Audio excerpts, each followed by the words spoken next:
What is up, sexy people of the internet? It is Dave, it is Duncan, back from Metal Epidemic for another album review. For this review, Duncan and I have been checking out the new release from Atlanta, Georgia Mathcore band, the Callous Daoboys. The band's new album, I Don't Want to See You in Heaven, will be released on May 16th via MNRK Heavy. MNRK. There you go, thank you. I didn't know if we dropped that. It's been a wee while. Forever. Look. Forever. MNRK. Or Monarch, if you work there. It's not cool enough. The Callous Daoboys.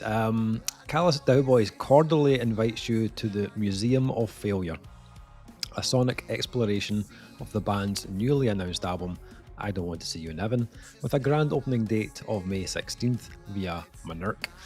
I Don't Want to See You in Heaven is the follow-up to the band's 2022 critically acclaimed full-length Celebrity Therapist and the 2023 EP God Smells Upon the Callous Daoboys. In their most personal album yet, listeners are welcomed 300 years into the future to such a place where mankind's farcical attempts at immortalising greatness are on full display, including each of the 13 tracks on the album. However, such artefacts beg the question whether these were simply ahead of their time or rightfully discarded by patrons. Vocalist Carson Paste shares, the album is an artefact that's been preserved, and hundreds of years in the future you're listening to this album in the museum. It's a known failure, but the narrative is, if it survives forever, is it truly a failure?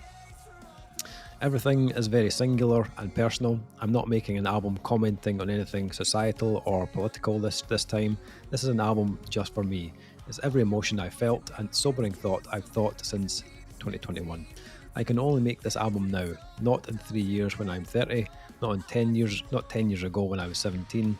This is the snapshot of a 24 to 27, a scrapbook of trial and error, or better yet, a museum of failure. It's funny, I've been noticing that when we were trying to make the heaviest shit in the world, all I listened to was pop music. Now we're trying to make pop music. I hesitate to call it pop music, as there are still some breakdowns in those songs, and all I'm listening to is the heaviest shit I've heard in my life. I really try to push myself as a vocalist and get better at clean singing every year, but I do it because I don't naturally have that ability. But I can come up with melodies all day. That's what my strong suit is.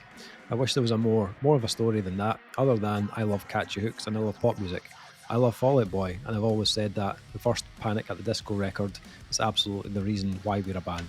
It changed my whole outlook on music. Celebrity Therapist more than delivered on the promise of the band's early rumblings. I Don't Want to See You in Heaven ups the ante on every conceivable level. As Carson puts it, it's both more immediate and more challenging than what came before, but once it gets in your ears, this paradox will reveal itself. The album was produced by Dom Maduri, who has worked with Silly Goose, Gel and Bummer Hill. Alright, so I literally said on that album review, fucking 2 years ago, I was like, that if they wanted to just do Fall Out Boy or I think I said Panic at the Disco. Pretty sure, yeah. Without knowing that fact. Yep. Vindication. Yep. 3 Sorry. years. Like, of all the things that was said, that's like, of all the details, the juicy insights into the writing process, that's the thing I fucking hooked on. Yeah. Hold in.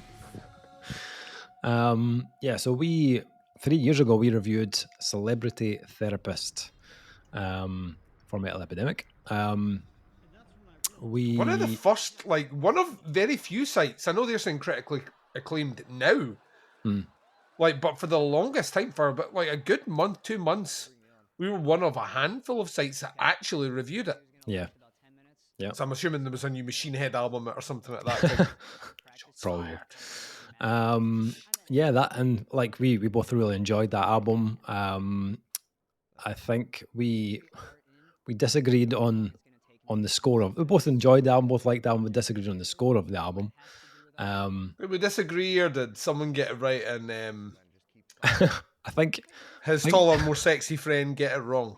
I think your words were, Dave, don't be a bitch, give it a 5. But I stand by that sentiment. Dave, don't be a bitch, give it 5. I really wanted to. I really wanted to join Did you? I did.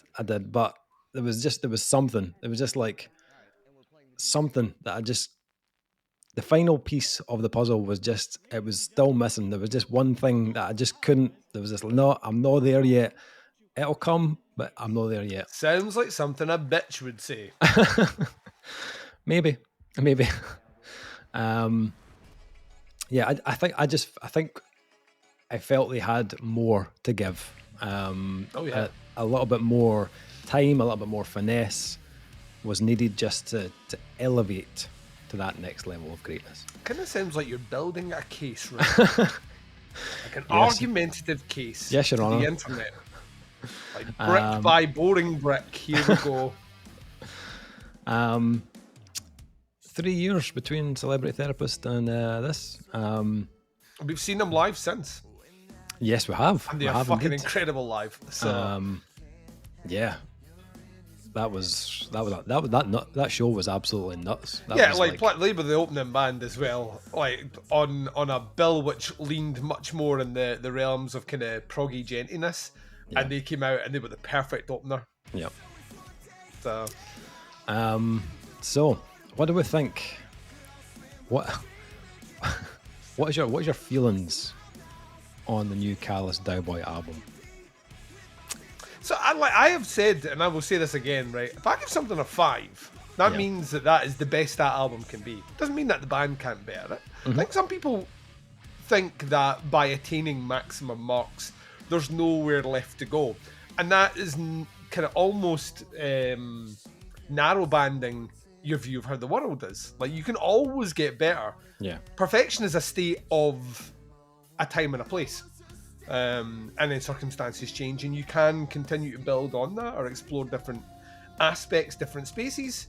I mean, I would say that, like, an artist like Leonardo da Vinci, we're going to talk about him, Leonardo da Vinci has several masterpieces. I'm sure when he painted the Mona Lisa, people weren't like, he's peaked. Don't buy any more of this band's paintings because they're all going downhill from it. I'm sure but for some reason when it comes to music and film, we want to try and almost put a box around things and say this is the best thing they've ever done and they'll never top it. I don't understand that. To me, I think, like I say, everything is a product of its time and its place. Yeah, that previous album, like, to me, just I think we spent the whole year that year listening to bands that were kind of Dillinger adjacent, and kind of were like that. Well, Dillinger have now hung their, guitar. They're back now, but they'd kind of hung it up, and like there was a space, there's a gap in the market for someone to do something, but do it different. And that was the Callous Daoboys for me. I thought they captured all the kind of visceral energy and kind of franticness of a Dillinger Escape Plan, but brought huge swaths of kind of poppy vocals over the top of it. So much so I'd remarked to that. I said, I wish they did more of that, because that to me that was like they could make a lot more money for a start. Because this has it, like, this sort of music has a glass ceiling, right? That's Dillinger. But that's what I wanted. And we had heard, 3 singles from this before the album dropped. And the first one was, 4 singles, sorry. 4 singles. The first one was a double single. Like a double, yeah. That's right. So we've got Two-Headed Trout, which was like huge hooky chorus, kind of a more conventional Callous Daoboy song. It's like it felt like a single, right? Yeah. But then it was paired up with The Demon of Unreality Limping Like a Dog, which was the big old heavy bitch, right? Which, like, they paired that perfect with. And I actually still think that's a genius move, what they did there. Actually, I would say that the 4 singles they released are actually a genius move in the order they released them, because I think if you listen to all 4 of them, you have a really good flavour for what this album is actually going to sound like. But actually, it gave away none of the album's secrets, of which the album has loads. Like, this is a sort of album that you could listen to 10 times, and I think you still be coming back going, that is such a smart element. Or like, I wasn't necessarily fully on board with the switch here, but now I am. It's capturing me just right.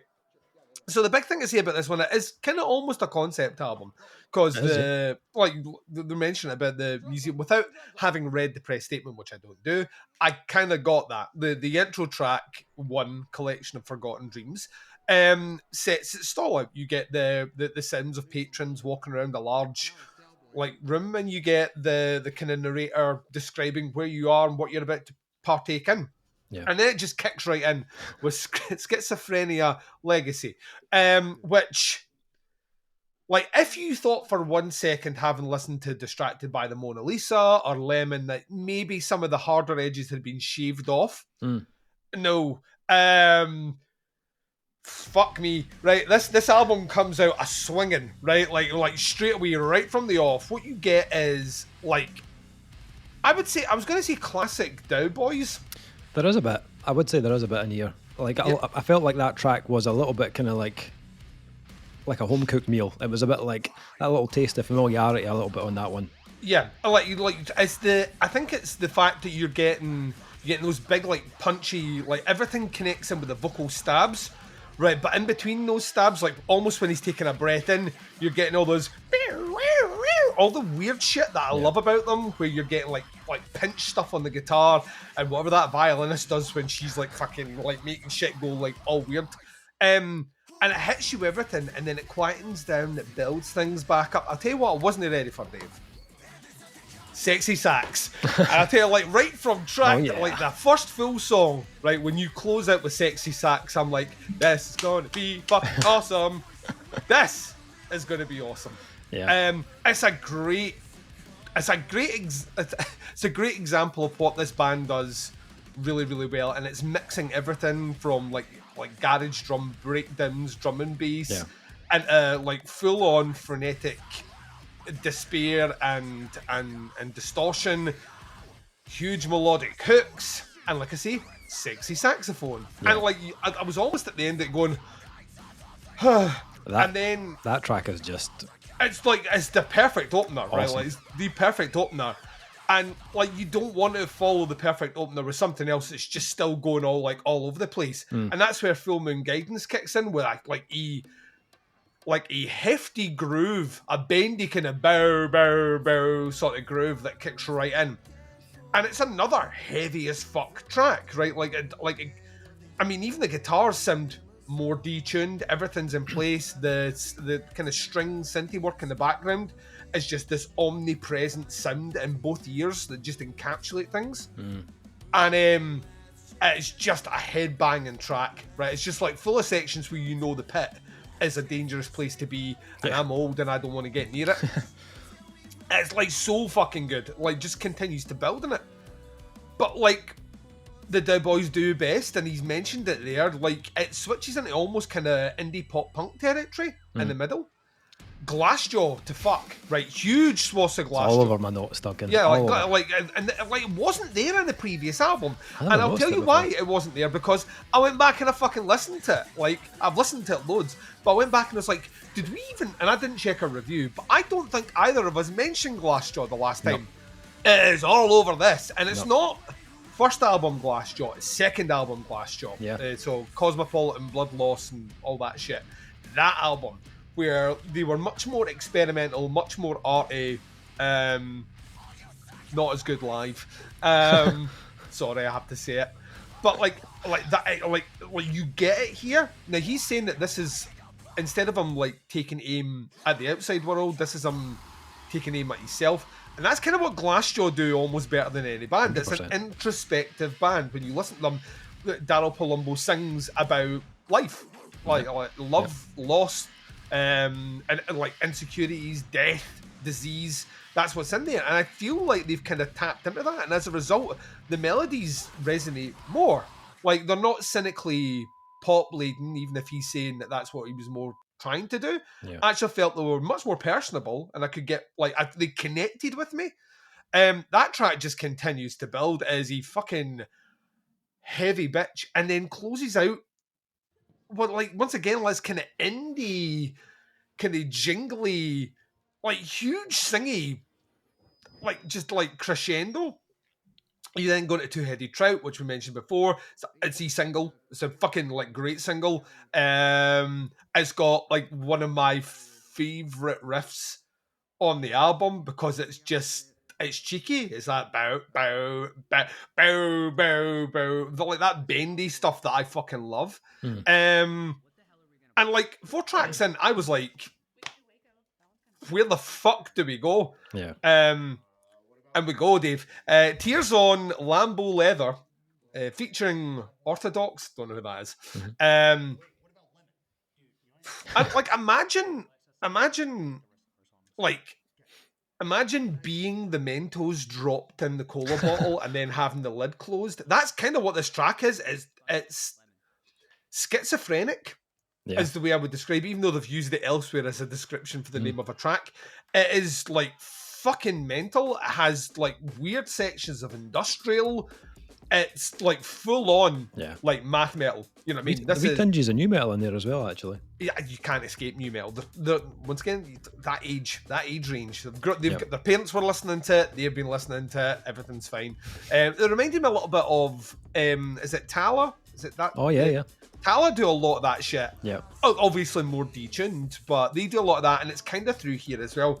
It is a fucking punishingly heavy, very, very disorientating track. And once the song placement, fucking perfect here, because where does it go? It goes right into the Justin Timberlake inspired Lemon. I swear to God, like we talked about it when it came out. Yeah. And like all I could hear was Justin Timberlake. Totally. Yeah. And I have nothing wrong with that at all. It's a great palate cleanser. You know what I mean? It's a really, really, really good track to kind of start to bring things down a little bit. But if this was a vinyl, Dave, are you getting the vinyl? You buying the vinyl? You're buying the vinyl. I've investigated. Yeah, the vinyl's cool coloured. Yeah. That's all I'll say with that. It kind of leads into what would be, I would imagine, the closer of the first side. No, it's not the closer of the first side. It is not. Duncan had exactly the same thoughts. Is it Lemon? It is not the end. It's 2 discs, the vinyl. So there's like 4 sides basically. So side B, which of the first disc, is 3 tracks. Right. The 3 tracks are. So it's the first 3 tracks in. So is it like Introduction, Schizophrenia, Legacy, Full Moon Guidance, and that's side 1? Surely not. You'll investigate. I'll come back to you on that. Yeah, I've got it written somewhere in my notes. I thought Body Horror for Birds, featuring First Vows. Once again, don't know who First Vows are. I thought that would be the natural close of side 1, assuming there was 2 sides. So yeah, I think it's Two-Headed Trout and Lemon, and then Body Horror for Birds closes that side. So I think it's those 3 tracks. Right. Oh fucking hell! So it's like 2 lighter tracks and then 1 really heavy track. Got you. Well, that track there is kind of cool. It's very experimental. It's very jazz leading. I kind of love it. It's like it has a lounge sound about it, which is really good. His vocals on it. No, I'm wrong. It's it's Lemon, then Body Horror for Birds, and then The Demon of Unreality Limping Like a Dog. It's those 3 tracks together. Sorry. Right, this is why I stick to MP3s. Right? Anyway, like I say, it's a track that I think showcases like some of the best vocals on the album, and the band are just in the background. Like I say, almost kind of like lounge room jazz. Like you've walked in to get a meal, and there's a pianist up on stage with his friends, and they're just riffing. Really, really, really, really, really good track. Very, very, very chill. And you kind of need that, because the Demon of Unreality Limping Like a Dog is a heavy son of a bitch. That riff, by the way, is fucking disgusting, right? Absolutely disgusting. It's worth saying that Body Horror finishes with it's like a sample. It's like a sample, or someone talking or whatnot, and then jumps at that track. That track is just like, so the Demon of the long title. It's just a heavy fucking song. Yeah. And then, like, once again, you kind of feel like you've got your hooks into the album. You kind of know what you've got. You kind of know where it's going. It's been fucking impeccable up to that point. And then the experimentation goes to a new level. You get 2 back-to-back tracks that really push, and I think your tolerance for nonsense might be tested on a couple of these songs that we're about to talk about. I love them. So, Idiot Temptation Force is like full up Dillinger, right? It's like 100% Greg Puciato, like fucking I can't even think of the names of the songs at the moment, but anything off Fireworks, right? It's just like, it's there. Like the whole track is right in your face, just screaming at you, so much so that you have to wipe the spittle from your eyes. So heavy, and every time you think they've slowed down to the heaviest riff, it slows down further to an even bigger heavy riff. In the middle, you've got disco beats, synths. I don't think they're real trumpets. I think they're synth trumpets. I think they might be Yamaha synth trumpets. I think there's someone listed as playing trumpet on the album. Well, it's on this track. It sounded synthetic to me, but then like that, I think the violin's synthetic, but then that's because they're electric violin, and that will sound not like a real violin. That track is just nuts. And it also has this kind of like goo goo gaga booga booga hajuga juga thing going on in it as well, which is a repeat motif, which when you hear someone scream that as well, it just sounds nuts. Then you get Douchebag Safari, great name for a song. Once again, fucking out there. But it's great having it on the back half of the album, because I kind of feel like it'd be very, very easy just to do kind of heavy, light, or too heavy, one light, like that trade-off. And like the Callous Daoboys are better than that, and the song positionings kind of show you that. This track, once again, is it kind of wages a war between like pop and just anarchy. It's another track that has a lot of those kind of weird swing, kind of like bizarre like violin noises. Once again, finishes any place where it's kind of linking back in the story, and then you get the big old pop banger, which is Distracted by the Mona Lisa. This song for them should be fucking huge. It has like an amazing, and like it is a pop punk song. Like if ever there was one, to me, it reminds me of bands like Panic at the Disco and Fall Out Boy. Obviously heavier, but it's so fucking good. And then you're kind of on the back too. Now we're gonna have to talk about this. Track 2, Opt Out, is it's like a kind of like a distant acoustic number that you like if you're walking out the exit of like some part of the museum somewhere else, and so it's kind of hauntingly in the background before it basically gives you a warning that you're about to experience the final attraction, which is Country Song in Reverse, also great name. It's featuring Low Before the Breeze. Once again, don't know who that is. You'll find out. Oh, we'll find out. The last track is almost 12 minutes long. Yeah. And it is fucking great, right? It's like I loved it. The previous album, the last track, Star Baby, is fucking awesome. But it's a track that really fucking goes for it, and really kind of is almost like freestyle poetry with just like weird shit in the background. Country Song in Reverse, I'm sure there's a witty reason for why it's called that. I'm sure it's because they've analysed something and made it that way. I don't know. But it's a great closer. It's one that builds up this kind of this atmosphere and tone, and it's not in a hurry to make its point.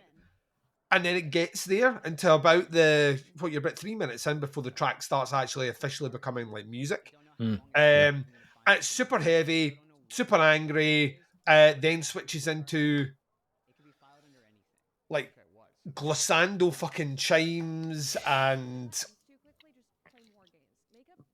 fucking 90s pop. I Want It That Way. It's like it's not far from like a pop ballad, and then closes out in this huge sax-soaked fucking wank fest. And I mean that the best pop, but like if this was wanking me off, I would ejaculate hard. And then the album finishes, and I fully realise I've probably spoken about 15 minutes about the review here, and you've yet to hear me say one negative thing about it, because in my opinion, and I don't want to scare away my score, they've outdid what they did on the previous album, and I still don't think this is the best the Callous Daoboys will ever get, but in terms of 2025, it's one of the most exciting things I've listened to this year. I think this is absolutely perfect front to back. I want them to be more dangerous. I want them to be more experimental. This is their second album. They could have so easily just leaned in and did an album which was like infinitely more commercial, which they kind of have, and less dangerous, which they have absolutely not.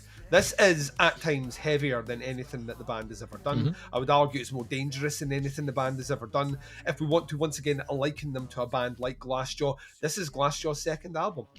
In my eyes, it has it sounds bigger, it sounds more hooky in places. It is much more dangerous to listen to and volatile, and it's not what I imagined the record label thought they were going to get when they released it. And I don't know what MNRK thinks of this, but you never let these guys go. Like, you just keep giving them money.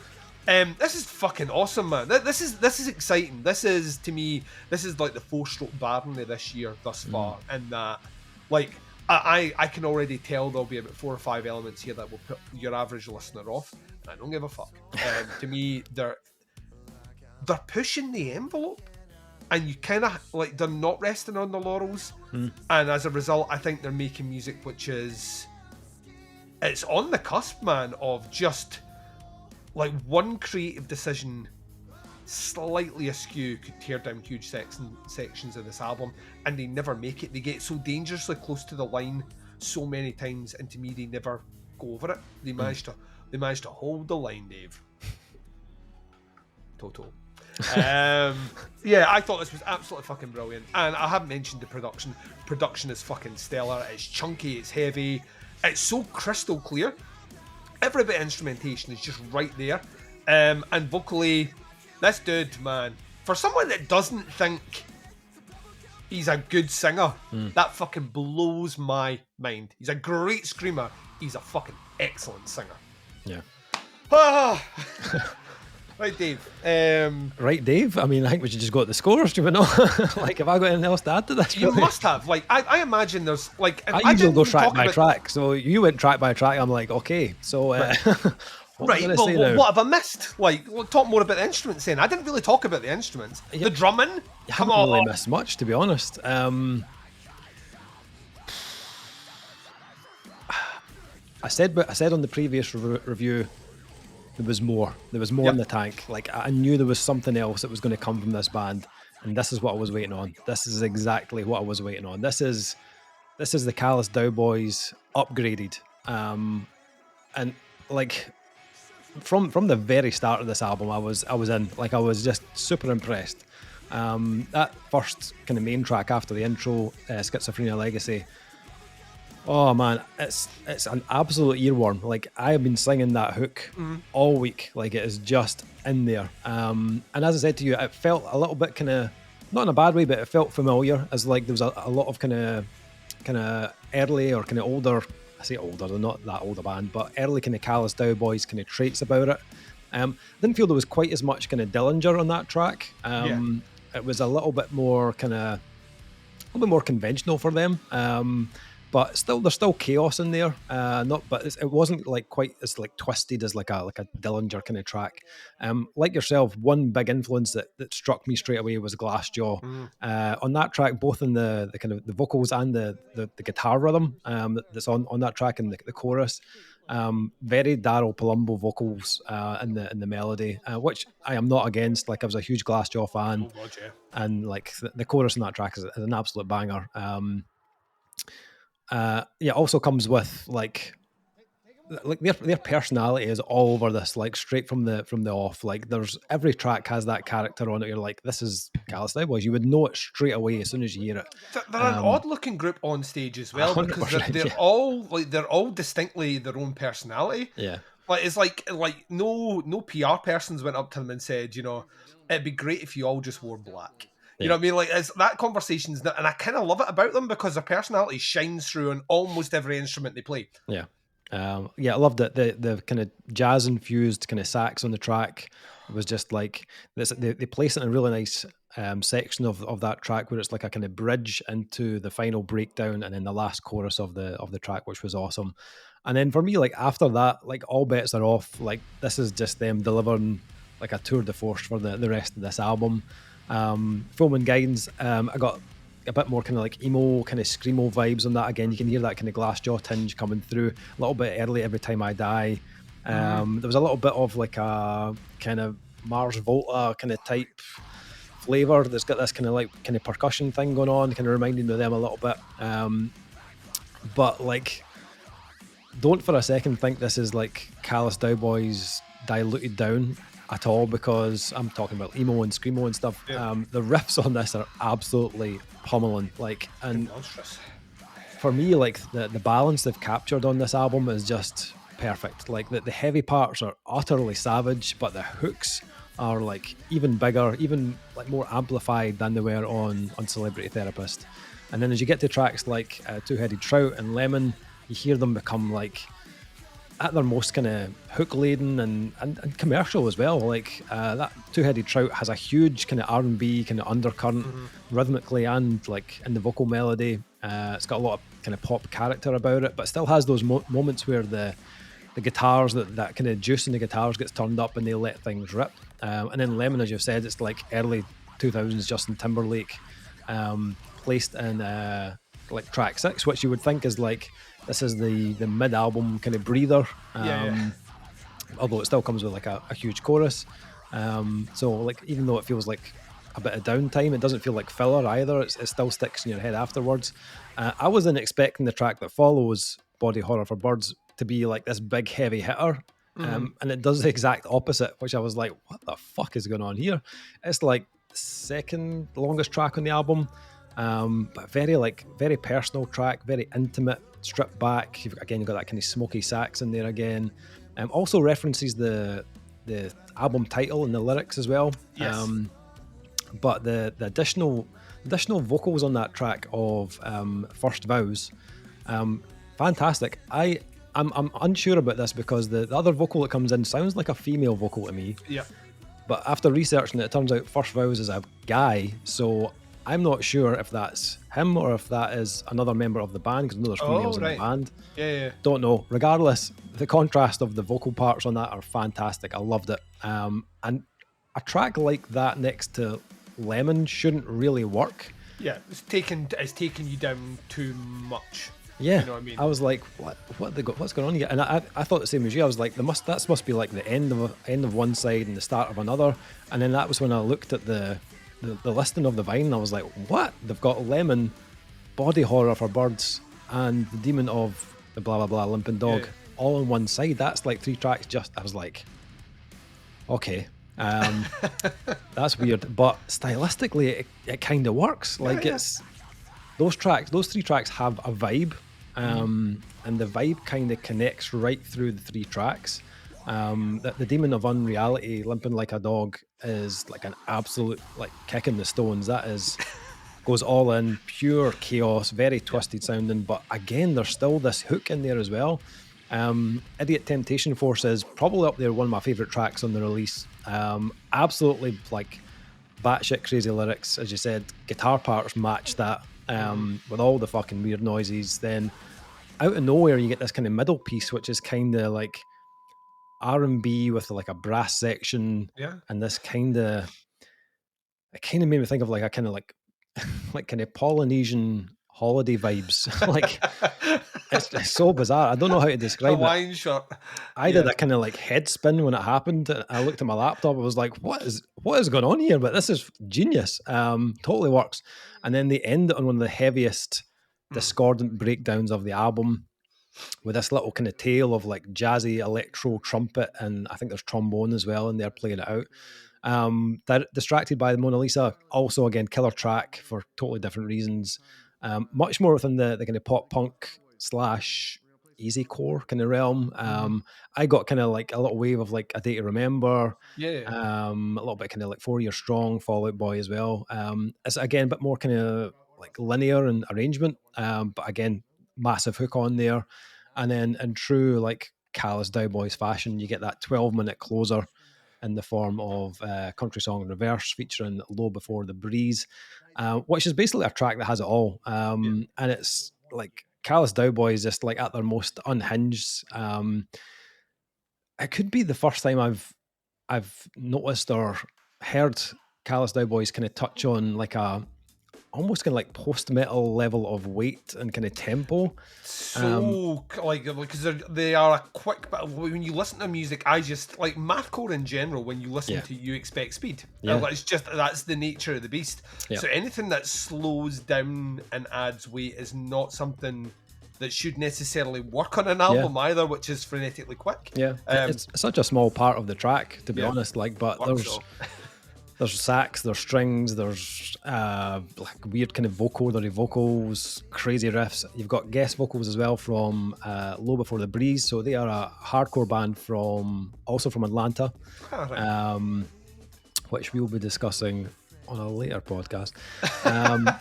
And it takes all the kind of just so many detours on that track. The sax solo at the end, I need to just mention this. Man, what an ending. A very kind of like dreamlike, it reminded me of the band Shells a little bit. The kind of chords and the progressions they use, and then you've got Carson kind of screaming his lungs over the top of it. It's an unreal ending. Like, that gave me goosebumps. That last part of that track, I was just like, wow, this could not have finished any stronger, in my opinion. Like, this fantastic close to the release. I feel like this is an album you could talk about for hours. You could say much about this. I still think that we're almost doing a disservice to how cool certain bits are by not mentioning them. But I'm actually really eager for people to go and I don't want to tell you the reason. You should just go and fucking listen to it. This is literally scratching the surface of this album. It's so multi-layered with genres, and it's hugely dynamic. It's not predictable in the slightest, which makes it exciting on repeat listens. The musicianship is just top tier. Like, the playing on this, ridiculous. The bass playing, you might even not even kind of notice the bass playing at first because there's so much going on, but the bass playing is like, I think it's Jackie, the bass player, like sits in the pocket for a lot of it, and then there's moments where it's, you know, flirting with experimentation when it's needed. Never like kind of goes like over the top with it. Also a very like personal, very personal lyrically and emotionally, which, you know, I felt like that came across in a big way in Carson's vocal delivery, which his vocals are just off the chain on this album. Like, I mean, it's so like that's what I'm saying. It sounds so fucking confident that I'm almost taken aback a little bit that he himself doesn't. Maybe there hasn't grasped yet how fucking good he is. Yeah.